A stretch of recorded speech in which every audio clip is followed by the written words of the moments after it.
ನಮಸ್ಕಾರ ಎಲ್ಲರಿಗೂ. ಬಾಳಿನ ನಾವಿಕ ಚಾನಲ್ಗೆ ಎಲ್ಲರಿಗೂ ಸ್ವಾಗತ.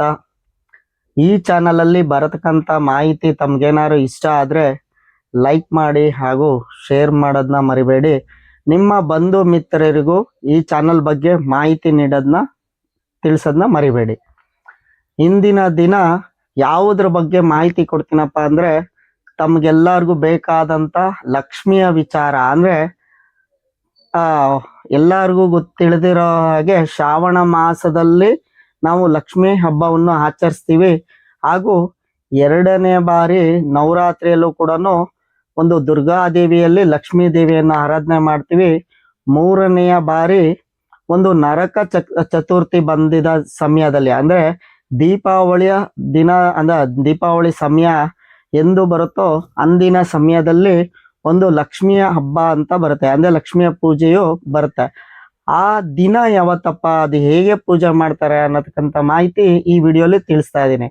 ಅಂದ್ರೆ ತಮ್ಗೆಲ್ಲರಿಗೂ ಗೊತ್ತಿರ್ಬೋದು, ಈ ಸೇಟುಗಳು ಮಾರ್ವಾಡಿಗಳು ಯಾವ ಒಂದು ಕಾರಣಕ್ಕೆ, ಅಂದ್ರೆ ದೀಪಾವಳಿ ಸಮಯದಲ್ಲಿ ಒಂದು ಅವರು ಅಂಗಡಿಯನ್ನು ಪೂಜೆ ಮಾಡ್ತಾರೆ. ಹೇಗೆ ನಾವು ಒಂದು ಯಾವ ಸಮಯ ಅಂದ್ರೆ ಆಯುಧ ಪೂಜೆಯಲ್ಲಿ ಒಂದು ಅಂಗಡಿ ಆಗಿರ್ಬೋದು, ಹೇಗೆ ಗಾಡಿಯ ಪೂಜೆ ಆಗಿರ್ಬೋದು, ಒಂದು ವಿಜಯದಶಮಿ ಅಂದ್ರೆ ಆಯುಧ ಪೂಜೆ ಸಮಯದಲ್ಲಿ ಒಂದು ಪೂಜೆಯನ್ನು ಮಾಡ್ಕೊಂತೀವಿ. ಆದ್ರೆ ಈ ಮಾರ್ವಾಡಿಗಳು, ಸ್ವೇಟುಗಳು ಈ ಲಕ್ಷ್ಮಿಯ ದಿನ ಅಂದ್ರೆ ದೀಪಾವಳಿಯ ಸಮಯದಲ್ಲಿ ಅವರು ಲಕ್ಷ್ಮೀ ಪೂಜೆ ಅಂತ ಮಾಡ್ತಾರೆ.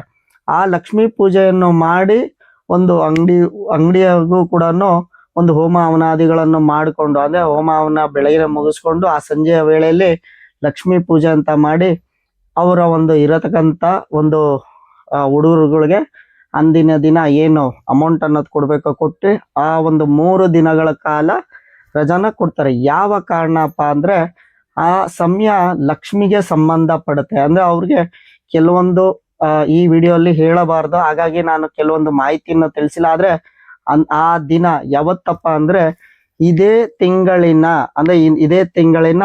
20ನೇ ತಾರೀಕು, ಅಂದ್ರೆ ನಿಮ್ಗೆ 20ನೇ ತಾರೀಕು ಬರುತ್ತೆ ಲಕ್ಷ್ಮೀ ಪೂಜೆಯನ್ನು ಮಾಡ್ಲಿಕ್ಕೆ. ಮತ್ತು ಆ ದಿನ 7:28 8 ಗಂಟೆ 15 ನಿಮಿಷ ಅಂದ್ರೆ ರಾತ್ರಿಯ ವೇಳೆ, ಅದು ಸಂಜೆಯ ರಾತ್ರಿಯ ವೇಳೆಯಲ್ಲಿ ಲಕ್ಷ್ಮಿಯನ್ನು ಪೂಜೆಯನ್ನು ನಾವು ಆರಾಧನೆ ಮಾಡಿದೆ ಆದ್ರೆ, ಮತ್ತೆ ಈ ಲಕ್ಷ್ಮೀ ಪೂಜೆ ಅನ್ನೋದು ಹೇಗಪ್ಪ ಅಂದ್ರೆ ಆ ಒಂದು ಕಳಶೆಯನ್ನ ಸ್ಥಾಪನೆ ಮಾಡಿ ಒಂದು ನಮ್ಮ ಒಂದು ವ್ಯಾಪಾರಕ್ಕೆ ಅಭಿವೃದ್ಧಿ ಆಗಲೆಂದು ನಾವು ಪೂಜೆ ಮಾಡ್ತೀವಿ. ಲಕ್ಷ್ಮಿಯನ್ನು ಒಂದು ಅನುಗ್ರಹ ಆಗ್ಲಿ ಅನ್ನೋ ಕಾರಣಾಂತರವಾಗಿ.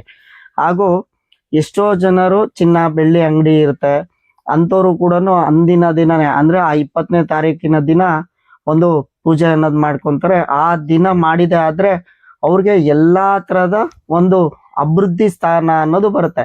ಇದು ಆ ಒಂದು ಕಾರಣ ಯಾಕಪ್ಪ ಅಂದ್ರೆ, ಒಂದು ತಮ್ಗೆಲ್ಲ ಗೊತ್ತಿರ್ಬೋದು, ಆ ದೀಪಾವಳಿಯ ಸಮಯ ಹೇಗೆ ಒಂದು ನರಕ ಚತುರ್ಥಿಯನ್ನು ಮಾಡ್ತಾರೆ ಅನ್ನೋದು ತಮ್ಗೆಲ್ಲ ತಿಳಿದಿದೆ. ಆದ್ರೆ ಆ ಲಕ್ಷ್ಮಿ ಯಾಕೆ ಸೀಮಿತ ಅನ್ನೋದಾದ್ರೆ, ಆ ಸಮಯ ಒಂದು ಯಾವುದೇ ಕಾರಣಾಂತರದಲ್ಲೂ ನಮ್ಮ ಮನೆಯನ್ನು ಬಿಟ್ಟು ಬೇರೆಯವರ ಮನೆಗೆ ಹೋಗ್ಬಾರ್ದು ಅಂತ ಒಂದು ಶಾಪವನ್ನು ಇದೆ. ಹಾಗಾಗಿ ಆ ಸಮಯದಲ್ಲಿ ನಾವೇನಾದ್ರೂ ಮಾಡಿದೆ ಆದರೆ ನಮ್ಮ ಮನೆಯನ್ನು ಬಿಟ್ಟು ಲಕ್ಷ್ಮಿ ಬೇರೆಯವ್ರ ಮನೆಗೆ ಹೋಗಲ್ಲ. ಮತ್ತೆ ಅಂದಿನ ದಿನ ಯಾವ ಸಾಮಗ್ರಿಯನ್ನು ಇಟ್ಟು ನಾವು ಪೂಜೆ ಮಾಡಿದೆ ಆದ್ರೆ ನಮ್ಮ ಮನೆಯನ್ನು ಬಿಟ್ಟು ಹೋಗಲ್ಲಪ್ಪ ಅನ್ನೋದಾದ್ರೆ, ಮೊದಲನೇದಾಗಿ ಗೋಮತಿ ಚಕ್ರ, 2ನೇದಾಗಿ ತಮ್ಗೆಲ್ಲ ಗೊತ್ತಿರುವಂಥದ್ದು ಗುಲಗಂಜಿ, ಕೆಂಪು ಗುಲಗಂಜಿ ಬರುತ್ತೆ, ಹಸಿರು ಗುಲಗಂಜಿ ವ್ಯಾಪಾರಕ್ಕೆ ಬರುತ್ತೆ. ಈ ರೀತಿಯಲ್ಲಿ ಗುಲಗಂಜಿಯನ್ನು ಇಟ್ಟು ಪೂಜೆ ಮಾಡ್ತಾರೆ. ಮತ್ತೆ ತಮ್ಗೆ ಗೊತ್ತಿರ್ಬೋದು, ಕೌಡೆಗಳನ್ನ ಇಟ್ಕೊಂತಾರೆ.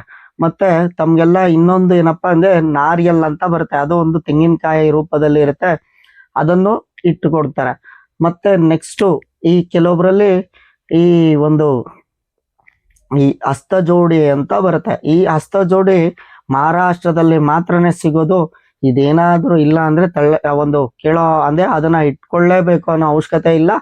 ಆದ್ರೆ ಇನ್ನೊಂದು ಲಕ್ಷ್ಮಿಗೆ ಸಂಬಂಧಪಟ್ಟದಂಥದ್ದು ಯಾವ್ದಪ್ಪ ಅಂದ್ರೆ ಕಮಲದ ಬೀಜ. ಈ ಕಮಲದ ಬೀಜವನ್ನು ಕೂಡ ನಾವು ಅದರಲ್ಲಿ ಒಂದು ಇಟ್ಕೋಬಹುದು.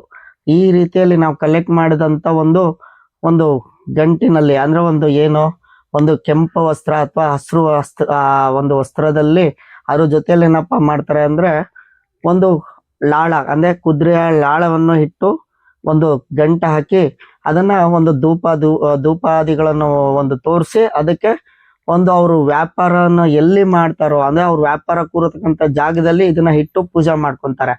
ಅಂದೇ ದಿನ ಪೂಜೆಯನ್ನು ಮಾಡಿ ಅಲ್ಲಿ ಪ್ರಾರ್ಥನೆ ಮಾಡ್ಕೊಂತಾರೆ. ಏನಂತ, ಯಾವುದೇ ಕಾರಣಾಂತರದಲ್ಲೂ ಯಾವುದೇ ಸಮಯ ಬಂದ್ರು ಒಂದು ಹಣಕಾಸಿನ ತೊಂದರೆ ಇಲ್ಲದೆ ಒಂದು ವ್ಯಾಪಾರನ ಅಭಿವೃದ್ಧಿ ಮಾಡ್ಕೊಡಪ್ಪ ಅಂತ ಕೇಳ್ಕೊಂಡು ಅಂದಿನ ದಿನ ಪೂಜೆ ಅನ್ನೋದು ಮಾಡಿಕೊಂಡು ಆ ಲಕ್ಷ್ಮಿಯನ್ನು ಒಂದು ಕೋಲಿನಿಂದ ಬಡಿತಾರೆ. ಆ ಬಡ್ದಿದ ನಂತರದ ಮೇಲೆ ಅವರು ಒಂದು ಯಾವುದೇ ಕಾರಣಾಂತರದಿಂದನೂ ಆ ಲಕ್ಷ್ಮಿ ಮನೆಯಿಂದ ಬಿಟ್ಟು ಹೋಗ್ಬಾರ್ದು, ಅಂದ್ರೆ ಅವ್ರ ಮನೆಯಲ್ಲೇ ಸದಾ ಕಾಲ ಇರ್ಲಿ ಅಂತ ಅವರು ಪೂಜೆ ಮಾಡುವಂಥದ್ದು.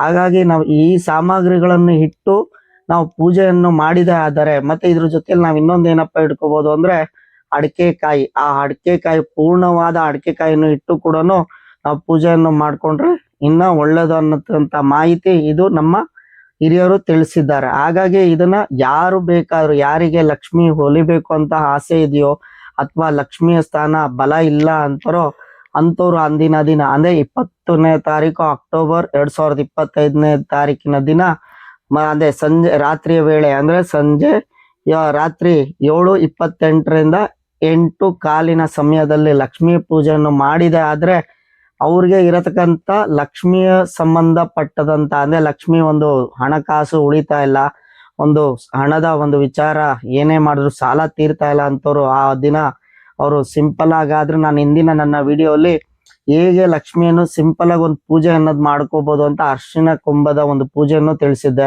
ಆ ದೇವಿಯ ಪೂಜೆನ ಅದೇ ರೀತಿಯ ಒಂದು ಪೂಜೆ ಆದ್ರೂ ಮಾಡ್ಬೋದು ಅನ್ನೋದಕ್ಕಂತ ಮಾಹಿತಿ ತಿಳಿಸಿದೀನಿ ನನ್ನ ಹಿಂದಿನ ವಿಡಿಯೋನ ನೋಡಿ.